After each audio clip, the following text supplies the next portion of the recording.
오늘 우리 설교 제목 한번 들어봅시다. 예배는 생명이다. 어떤 신학생 이야기입니다. 신학생이 교회에서 이렇게 봉사를 하는데 교회가 사례도 안 주고 또 그래서 생활이 굉장히 어려워서 납부금도 잘 못 냈습니다.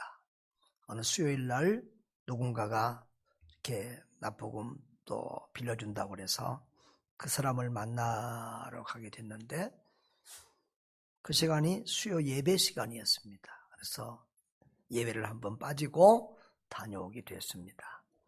담임 목사님한테 꾸중을 들었습니다. 그런데 그 목사님이 예배는 생명이다 이런 말씀을 주셨습니다. 그 신학생이 누구냐 그러면 바로 여기 서 있는 여러분의 목사입니다. 신학교 대학부 때 우리는 대학부 때는 전도사라고 안 하고 조사라고 그랬어요. 조사. 근데 1, 2학년 때인데 저도 예배를 안 빠지는 사람인데 그런 어려운 상황에서 한번 빠졌다가 목사님한테 혼났는데 그 목사님이 예배는 생명이라고 하는 그 말씀이 평생 나에게 이렇게 귀한 지침이 되고 또 예배를 생명처럼 드리는데 큰 도움이 되었습니다. 예배는 생명이다. 이 말은 예배는 생명처럼 중요하다는 말이죠. 저는 이런 말을 하고 싶어요. 인생은 예배요, 예배는 생명이다. 한번 따라합시다. 인생은 예배요, 예배는 생명이다. 인생은 예배라는 말은 우리의 생애 전체가 예배요, 예배와 관련이 있다는 말입니다. 예배는 생명이다는 말은 예배가 생명처럼 중요하다는 말입니다.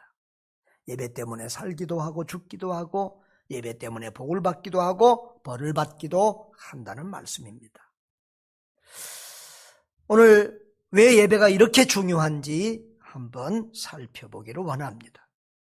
첫 번째로 인류 역사는 예배의 역사에 비해 예배는 생명처럼 중요합니다.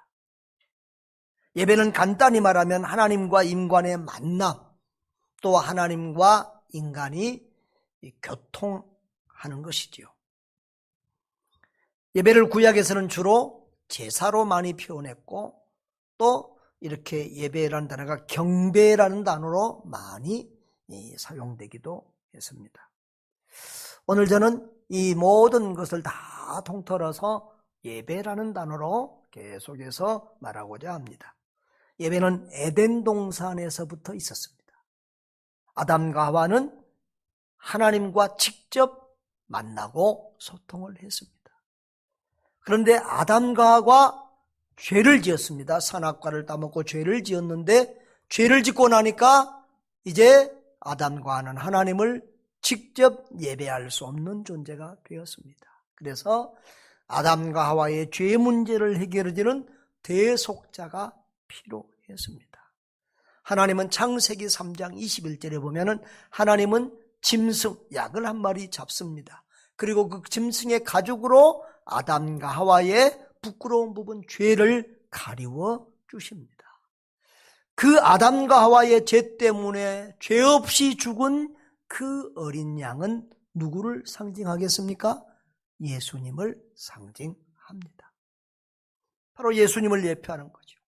그 이후로부터는 이제 아담 이후로부터 모든 인류는 바로 그 대속 제물을 하나님 앞에 드리면서 예배하게 되었습니다. 그래서 구약 성경을 보면 다 양이나 소나 염소나 비둘기나 이런 걸 잡아서 예배 드리는 그런 예배가 아주 반복해서 기록이 되고 있습니다. 바로 그 피 흘려서 죽는 그 양은 바로 예수님을 예표하는데요. 사람의 죄를 그 짐승이 대신 지고 이렇게 그 사람 대신 죽는 것입니다. 그런데 신약에 와서는 예수님이 그 짐승이 예표했던 그 본체이신 예수 그리스도께서 오셔서 우리의 죄를 대신 지고 친히 그 몸으로 십자가에서 피 흘려 죽으셨습니다.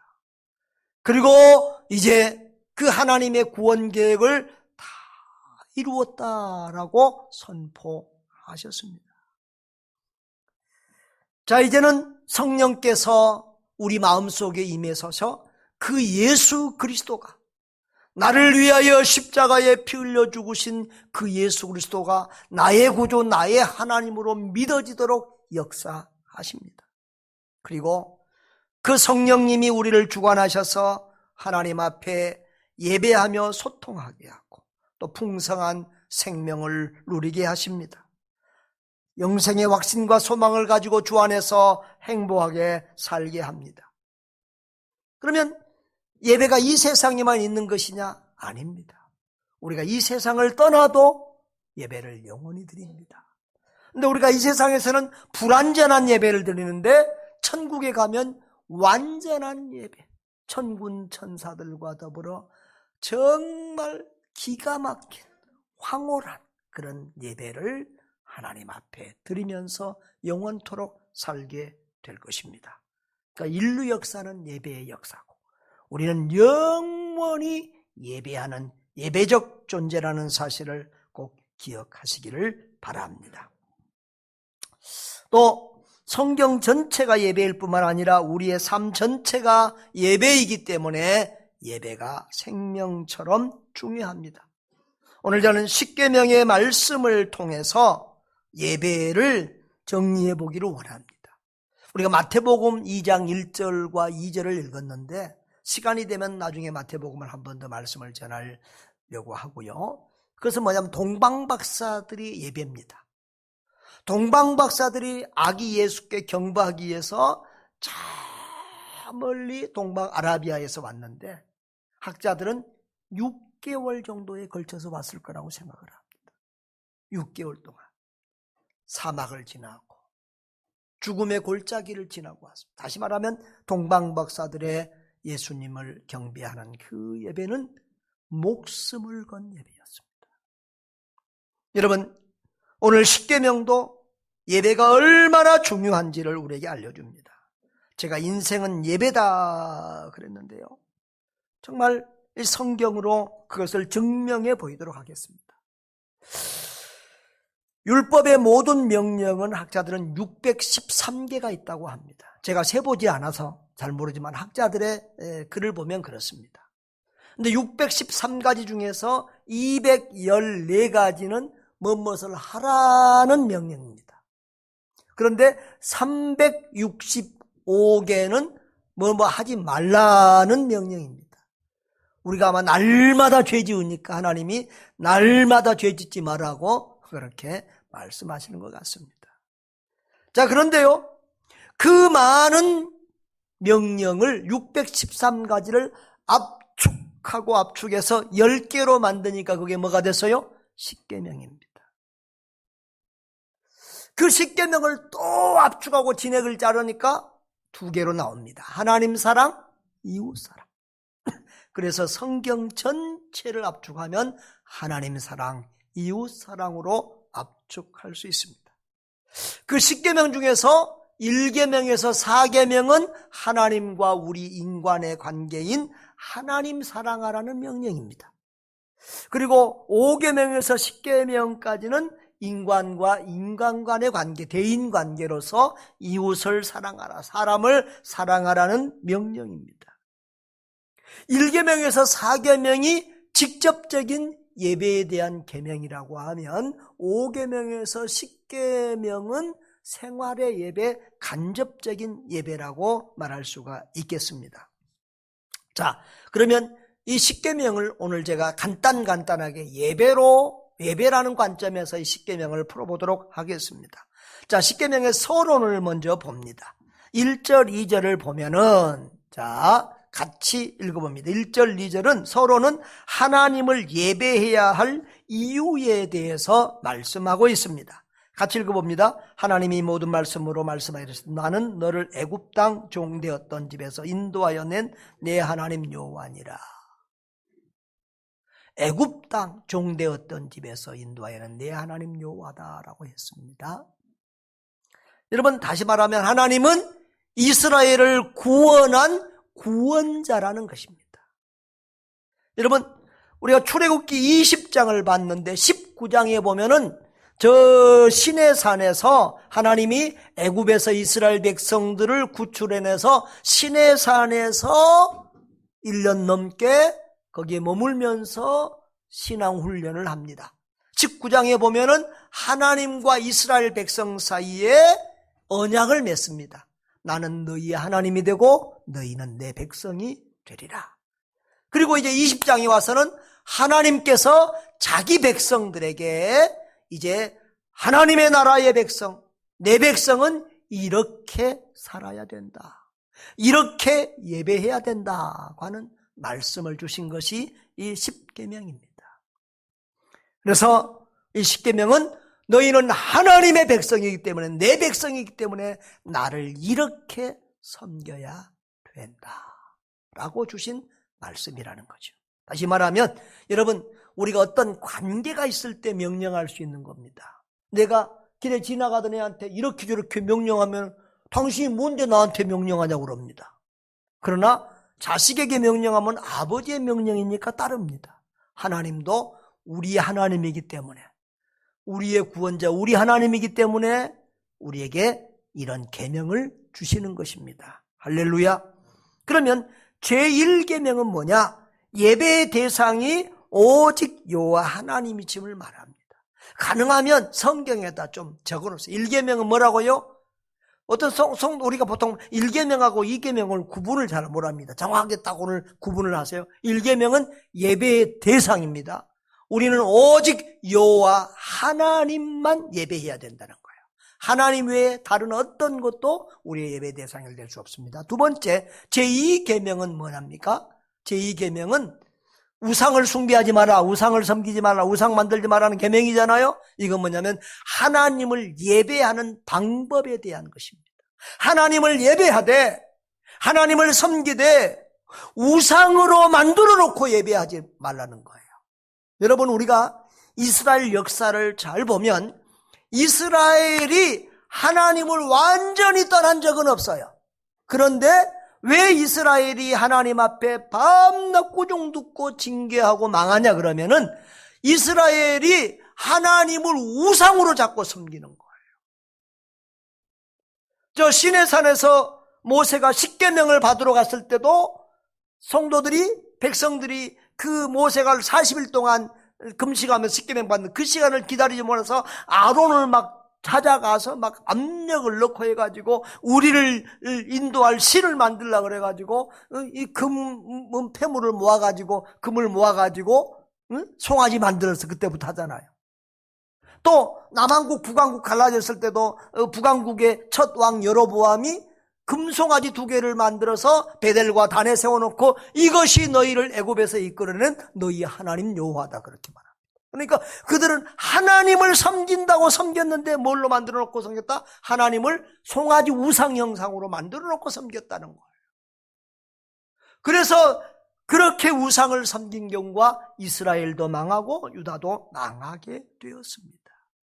여러분, 하나님을 예배하되 하나님은 영이시니 영으로 예배하고 영으로 만나야 될 줄 믿습니다. 지난주에 우리가 요한복음 4장 24절에서 본 것처럼 하나님은 영이시니 영과 진리로 예배해야 된다. 그래서 보수교단으로 갈수록 십자가도 잘 안 답니다. 어떤 성도들은 꼭 십자가 앞에 가서 십자가 들고 기도하는 사람이 있어요. 그런 거 안 하게, 못하게 하기 위해서. 어떤 집들은 예수님 그 사진 형상 이런 게 있습니다. 예수님이 그 모습 아니잖아요. 어떤 남자 그냥 그려놓은 거잖아요. 거기 가서 또 막 너무 그렇게 하면서 그렇게 하는 거 바르지 않습니다. 영이신 하나님을 영으로 만나고 진리이신 하나님을 진리로 예배하시기를 바랍니다. 제3계명이 그럼 뭐냐? 제3계명은 여호와의 이름을 망령되이 일컫지 말라 그랬잖아요. 하나님을 예배하는 태도, 자세에 대해서 말씀하는 것입니다. 이름을 망령되이 일컫지 말라. 그러니까 유대인들은 문자 그대로, 그래서 이 여호와라는 이름을 부르기를 너무 두려워해서 부르지를 않았습니다. 그래서 여호와라는 이름 대신 주님을 부르기 시작했습니다. 그것이 히브리어로 아도나이라는 것입니다. 아도나이. 그래서 여호와 대신 아도나이로 부르고 여호와 하나님의 이름을 안 불렀어요. 그러다 보니까 하나님의 이름을 정확하게 모르게 되었어요. 그래서 어떤 사람들은 여호와라고 그러고 어떤 사람들은 야훼가 더 맞다 그러고, 그래서 저 여의도 순복음교회는 성경에서 전부 다 여호와를 야훼로 바꿔놨어요. 야훼가 더 맞다 이거죠.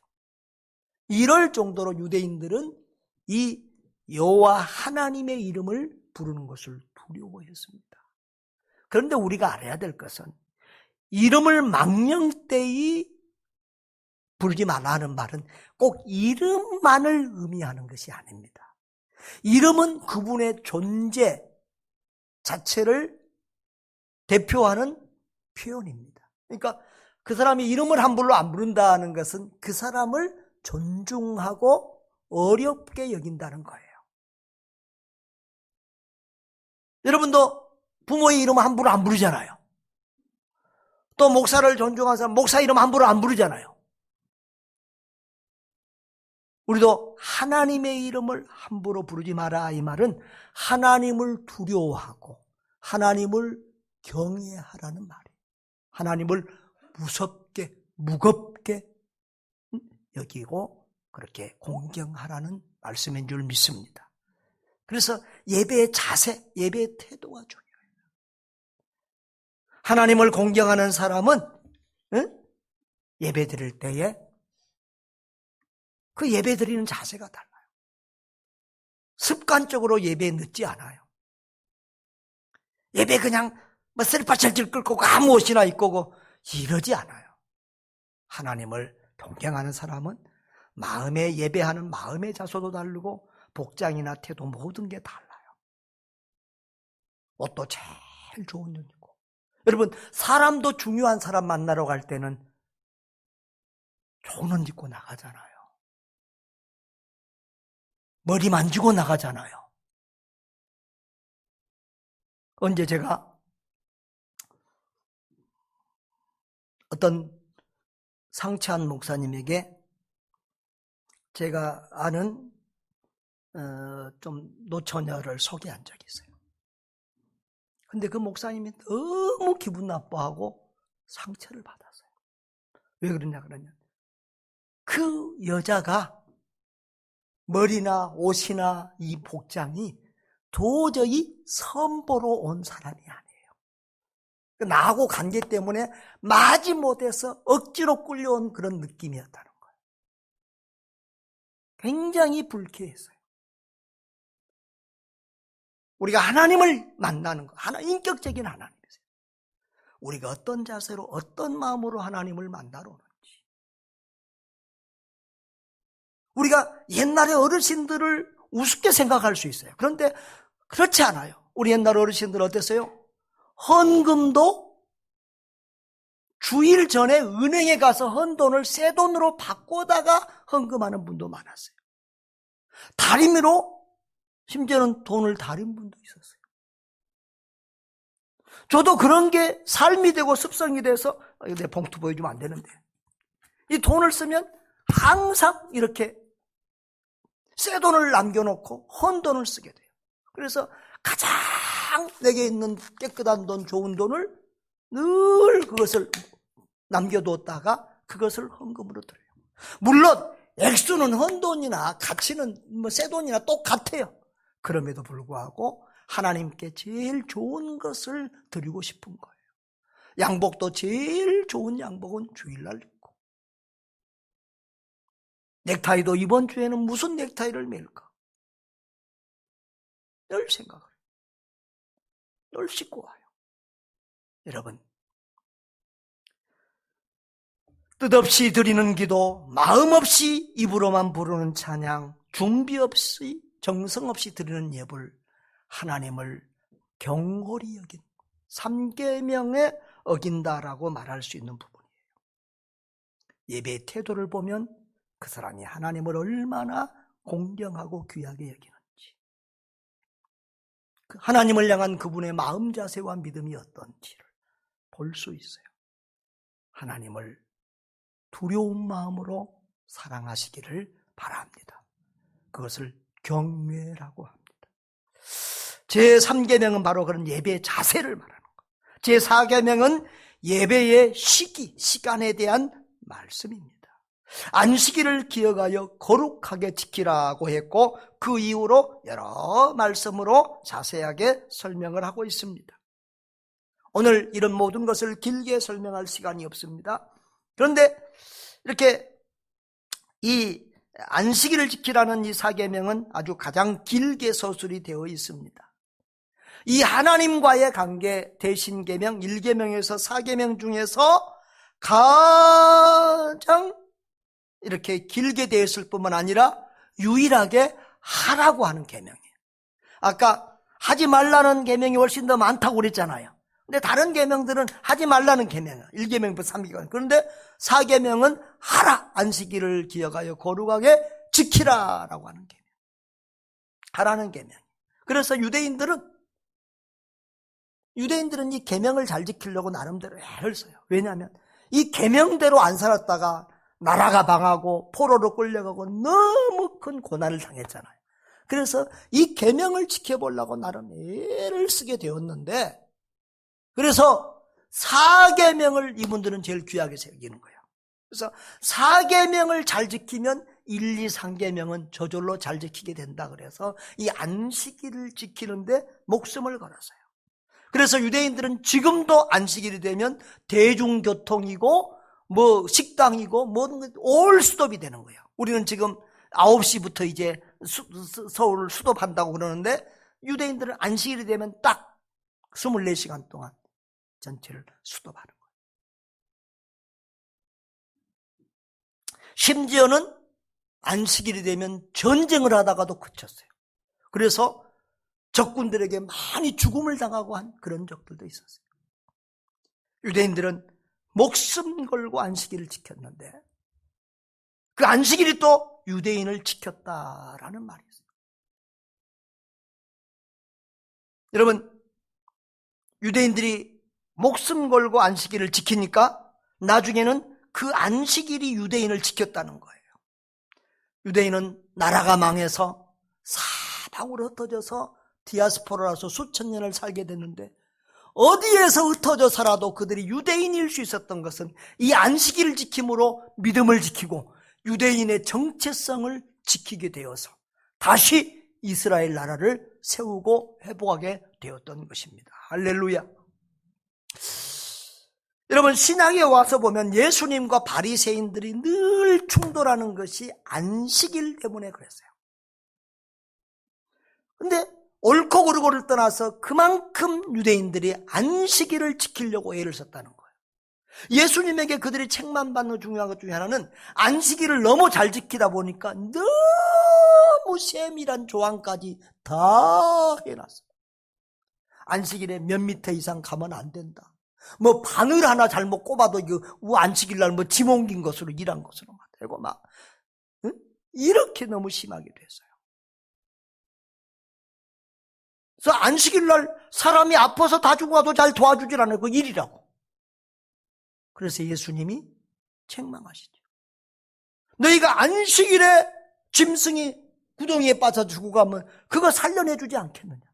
그런데 하나님을 섬기는 아브라함의 딸이 병들어서 죽게 가는데 안식일이라고 고쳐주지 않으면 되겠느냐라고 하면서 예수님은 담대하게 안식일에도 병을 고쳤다가 바리새인들이 죽이려고 하는 그런 고통을 많이 당했던 것을 볼 수 있습니다. 그러니까 바리새인들은 늘 안식일을 하지 말라는 개념으로 자꾸만 생각을 했고 예수님은 더 적극적으로 하나님 사랑과 이웃 사랑을 실천하는 안식일을 지키려고 했던 것을 볼 수가 있습니다. 우리도 늘 안식일을 하나님 사랑, 이웃 사랑하는 일에 더욱더 열심을 내는 그런 성도들 되시기를 바랍니다. 그 다음에 제5계명부터 10계명까지는 간접 예배, 삶의 예배를 말씀한다고 볼 수가 있습니다. 제5계명이 뭐죠? 부모를 공경하라. 그런데 아까 4계명처럼 유대인들은 인간관계에서는 5계명을 제일 중시했어요. 첫 단추라, 인간관계의 첫 단추라 그 말. 부모를 공경하는 사람, 이 수직문화, 어른들을 공경할 줄 아는 사람은 모든 대인관계를 잘한다. 어디 가서도 사랑받고 대인관계를 잘해요. 그래서 5계명을 잘 지킨 사람은 나머지 10계명까지도 다 잘 지킬 수 있다, 이렇게 본 거죠. 여러분, 제6계명은 살인하지 말라는 것은 이웃의 내 생명이 귀하듯이 다른 사람의 생명을 귀히 여기는 당연한 거 아니겠어요? 제7계명은 간음하지 말라는 거예요. 남녀간에 지켜야 될 윤리입니다. 가정을 지켜야 되고 사회를 건강하게 지키기 위한 윤리지요. 그 다음에 도둑질하지 말라. 남에게 경제적인 피해를 줘서는 안 된다는 거예요. 그 다음에 내 이웃에 대하여 거짓 증거하지 말라. 여러분, 거짓말이나 사기쳐서 남에게 피해를 주거나 또 거짓 증거에서 선한 사람을 악인으로 이렇게 법정 같은 데서는 늘 거짓 증거 안 하겠다고 막 선사하잖아요. 그 증인이 거짓 증거하면은 죄인을 풀어주게 되고 죄 없는 사람을 감옥에 집어넣게 되고 이렇게 되니까 이 증거라고 하는 것이 굉장히 중요한 것입니다. 그 다음에 제10계명은 내 이웃의 집을 탐내지 말라 그랬어요. 다른 계명이 행동적인 거라면 이 10계명은 마음에 대한 계명, 마음까지도 다른 사람의 것을 욕심내면 안 된다는 거예요. 할렐루야. 이 모든 계명은 이타적인 거죠. 남을 배려하고 남을 사랑하고 이타적인 그런 사랑을 베풀라는 겁니다. 그래서 1계명에서 4계명이 하나님에 대한 사랑이라고 하면, 직접적인 예배라고 하면 5계명 묘서 10계명은 이웃 사랑에 관한 계명이고 간접적인 계명 삶의 예배를 말하는 것입니다. 여러분, 예배는 넓게 말하면 하나님과 인간간의 모든 관계입니다. 하나님의 눈동자 앞에서 사는 것이지요. 그래서 예배가 예배 시간으로만 끝나서는 안 됩니다. 교회당 문을 나간 다음에는 예배와 전혀 상관없이 자기 마음대로 살아서는 안 된다는 거예요. 예배 시간에 직접적인 예배를 드렸다면 예배가 끝나고 나가면서부터는 간접적인 예배, 삶의 예배가 시작이 되는 것입니다. 예배 시간에 배우고 은혜 받은 말씀을 생활 속에서 실천해야 하는 것입니다. 그런데 어떤 분들은 예배는 계속 드리는데 20년, 30년씩 예배를 드리는데도 그 생각과 가치관과 삶의 목표가 전혀 바뀌지 않은 분들이 있습니다. 이런 분들은 가짜 예배를 드리는 사람이라고 볼 수도 있습니다. 여러분, 하나님께 영과 진리로 예배하고 인격적인 예배, 참된 예배를 드렸다면 그의 생각과 가치관과 삶의 목표는 분명히 변화되어져 갑니다. 저와 여러분의 삶이 바뀌는 생활의 예배자들 될 수 있기를 바랍니다. 마지막으로 예배의 성공 여부에 따라 구원과 멸망, 축복과 저주가 갈리기 때문에 예배는 생명같이 중요합니다. 우리는 이미 모든 계명은 예배와 관계가 있음을 배웠습니다. 그런데 이 하나님의 계명은 지켜도 되고 안 지켜도 되는 것이 아닙니다. 지키면 복을 받고 살고 안 지키며 불순종하면 저주를 받거나 죽습니다. 출애굽기 20장 5절을 보면은 나를 후반부에 보십시다. 나를 미워하는 자의 죄를 갚되 아버지로부터 아들에게로 3, 4대까지 이르게. 하나님의 계명을 어기는 자에게는 3, 4대까지 하나님이 벌을 주시겠다고 말씀합니다. 반대로 하나님을 잘 제사드리고 예배드리는 사람, 하나님을 잘 믿는 자에게는 어떻게 한다고 6절에 보면 다 같이 읽어보겠습니다. 나를 사랑하고 내 계명을 지키는 자에게는 몇 대까지요? 1000대까지 은혜를 베푸신다. 하나님은 벌은 몇 대까지? 3, 4대. 복은 몇 대까지? 1000대까지. 이렇게 말씀하시면 우리 하나님은 벌 주기보다도 뭐 하기를 좋아하시는 하나님이다? 복 주시기를 좋아하시는 하나님이라는 것을 보여줍니다. 여러분, 예배를 잘 드리는 것이 자신만 아니라 자손 대대로 1000대까지 복을 받는 비결이라는 것을 확실히 깨달으시기를 주의 이름으로 축복합니다. 여러분, 예배에 따라 생명과 사망, 축복과 저주가 갈라진다고 했습니다. 우리는 예배를 통해 생명을 얻고 예배를 통해 생명을 유지하고 그리고 누리고 살아갑니다. 예배를 잘 드리는 사람들은 언젠가는 은혜를 받고 구원을 받습니다. 구원의 감격과 기쁨 속에서 감사의 삶을 살게 되는 것이죠. 예배를 잘 드리는 사람들이 믿음이 자라고 성령 충만한 성도가 됩니다. 그리고 예배를 잘 들으면 자녀들까지 부모의 예배와 신앙을 본받아서 자녀들도 예배를 귀히 여기고 믿음 안에서 복되게 자라갑니다.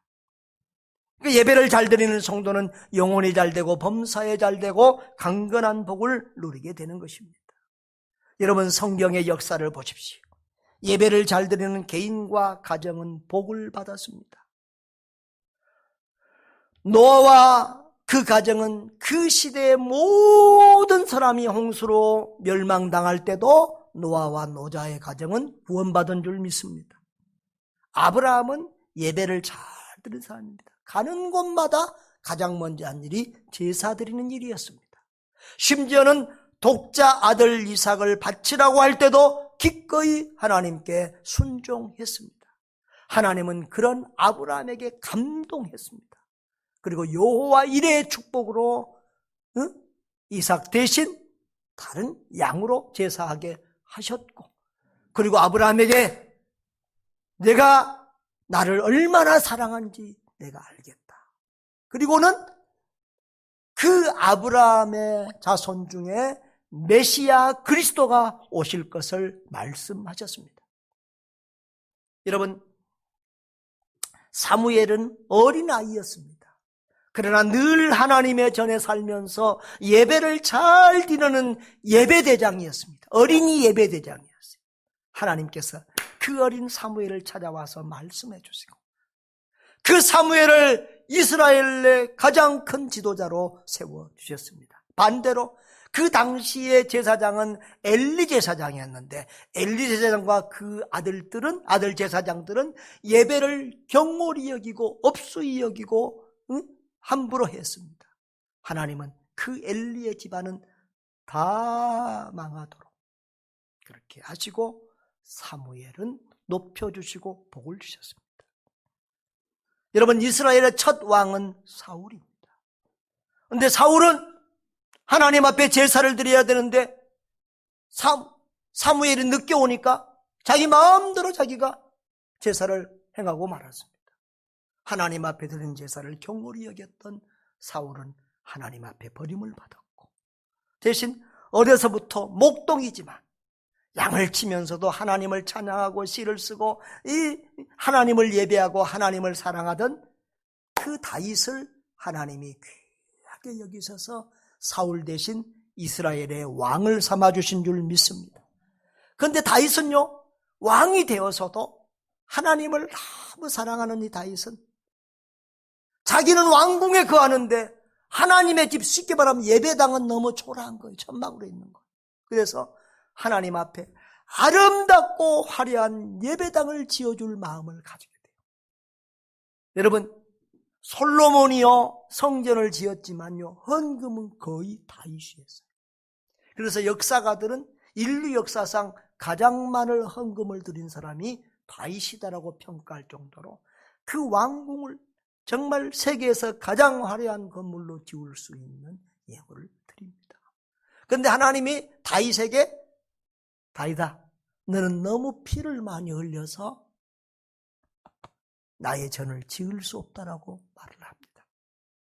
그럼에도 불구하고 하나님은 다윗의 그 마음, 하나님을 사랑하는 마음, 하나님을 예배하는 하나님의 집을 지어주고 싶은 그 다윗의 마음을 받으셨습니다.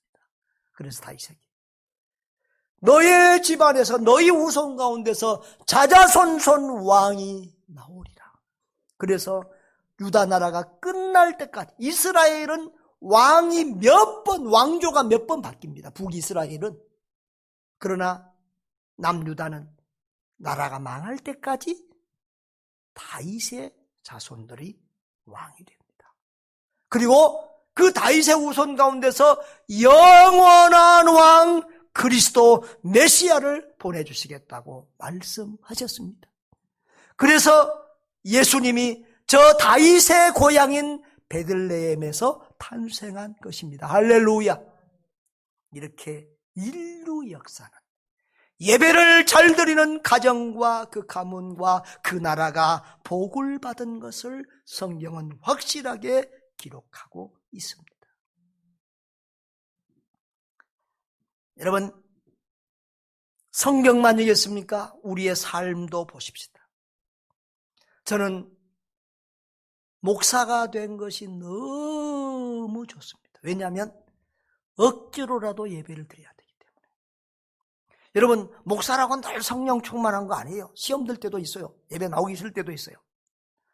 어떤 나이 든 권사님이 아들한테, 아들아, 주일인데 일어나야지, 예배 가야지. 엄마, 나 예배 못 가겠어요. 시험 들어서 예배 못 가겠어요. 아들아, 너는 하나님의 사람인데, 성도인데 하나님을 예배해야지. 더구나 너는 목사가 아니냐. 목사가 시험 들어서 교회 나가기 싫은 거예요. 여러분, 저도 성도들 보고 예배 잘 안 드린다고 뭐 새벽기도 안 한다고 뭐라고 하지만, 나도 양심적으로 나 자신을 살펴보면, 야, 내가 목사가 아니었으면 이 모든 예배 코피 터져가면서도 내가 새벽 예배를 드릴 수 있을까? 그래서 억지로라도 예배 드려야 되는 이 목사의 직분이 힘들지만 너무 감사할 때가 많아요. 우리 집사람은 어렸을 때부터 사모가 되기 위해서 기도했다고 그러는데, 왜 기도했냐 그랬더니 은혜 받고 나니까 예배 드리는 게 너무 좋은데 어떻게 하면 예배를 가장 많이 드릴까 생각해 보니까 사모가 되면 예배를 가장 많이 드리겠다. 근데 지금은 예배 시간이 길면은 제일 신경 쓰시는 분이 저분이세요. 내 말은 그렇게 해요. 본인 때문이 아니라 성도들을 위해서 그런다고. 아무튼 자, 교회에서 또 억지로라도 자꾸 예배 드려야 되는 그런 직분자들이 있어요. 우리 반주자들도 반주하기 위해서 예배 자리에 계속 나와야 될 때가 있어요. 그래서 이 반주자들이 믿음이 좋고요, 반주자들 중에서 사모 되신 분이 많아요.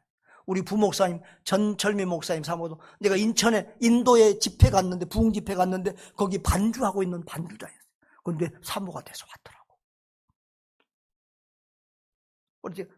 우리 교회니까 우리 성도들을 내가 공개적인 자리에서 마음대로 칭찬도 잘 못하고 또 나쁜 소리도 잘 못해요. 그러나 우리 집사람하고 둘이는 우리 성도들 중에서 참 칭찬하는 사람들이었어요.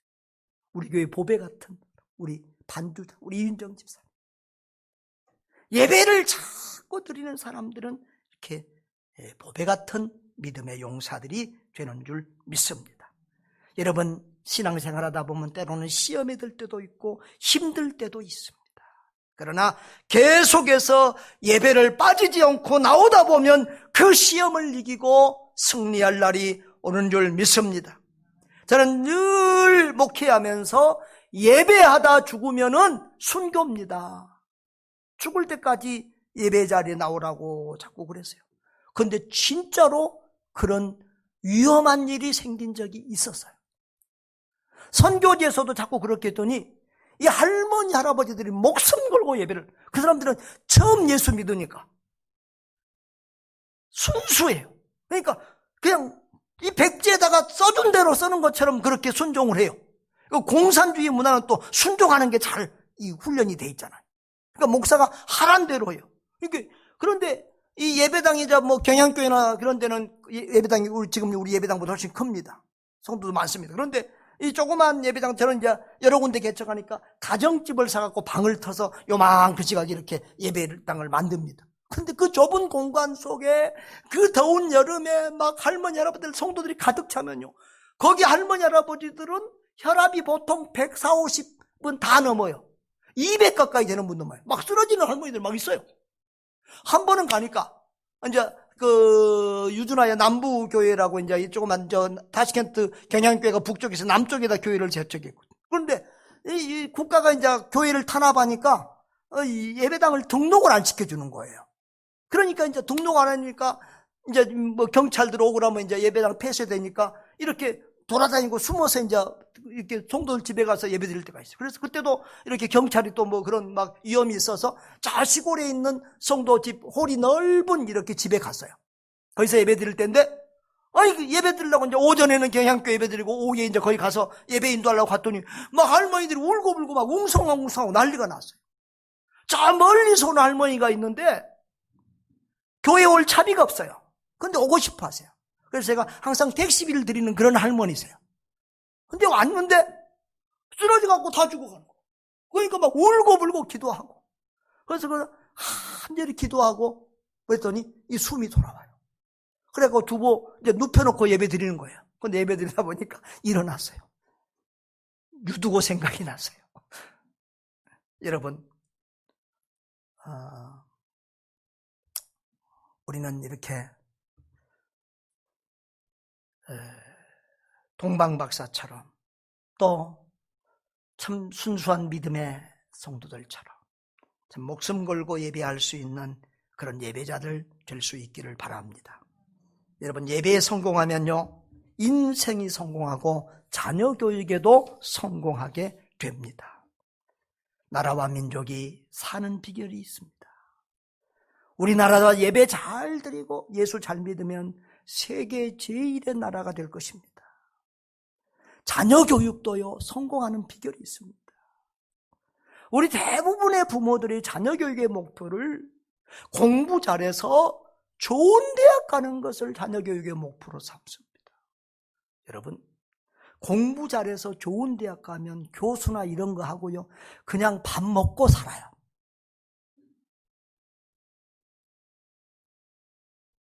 오히려 적당히 공부 잘한 애들이 성공하고 부자 되는 경우도 많아요. 아무튼 자녀 교육의 목표를 어디다 둬야 되느냐? 예수 잘 믿는 것에 둬야 돼요. 자녀 교육의 목표를 예배 잘 드리는 사람으로 둬야 돼요. 그리고 어려서부터 이제 좀 커지면 잘 안 따라다녀요. 어려서부터 모든 예배를 부모님과 같이, 여러분 주일 오후나 금요일이나 이럴 때도 부모님과 같이 자꾸 데리고 나오세요. 그래서 그 예배 드리는 것이 아주 몸에 밴 습관이 되어야 돼요. 저는 우리 교회 오후 예배를 보면은 좀 이 다음 세대가 잘 안 나와서 좀 SFC나 이런 애들이 별로 없어요. 주일학교. 지난주에 제가 오동규 목사님 교회에 갔다 왔죠. 거기 교회는 이제 자주 제가 가는 편인데요. 가면 그게 제일 오후 예배 SFC 애들이 다 나와 있어요. 오후 예배 자녀들 안 데리고 나온 부모들은 오동규 목사님이 점잖하게 보이는데 아주 무섭습니다. 오후 예배 자녀들 안 데리고 온 부모들은 혼납니다. 그러니까 그 교회는 청년들 다음 세대들이